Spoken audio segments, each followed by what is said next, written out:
Hello friends, in today's Facebook tutorial, I am going to show you that how to find how many friends you have invited to join your Facebook group or how many Facebook group members are currently unavailable in your group.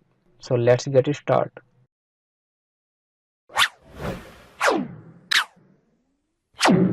First, log in your Facebook account and click on this drop down arrow.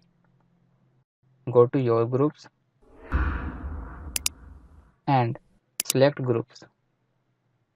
Here, open your Facebook group and select members. Scroll upside. In this corner, you will get three options: invited, unavailable, and blocked. If you click on invited, here you will get all those members you have invited to join your group.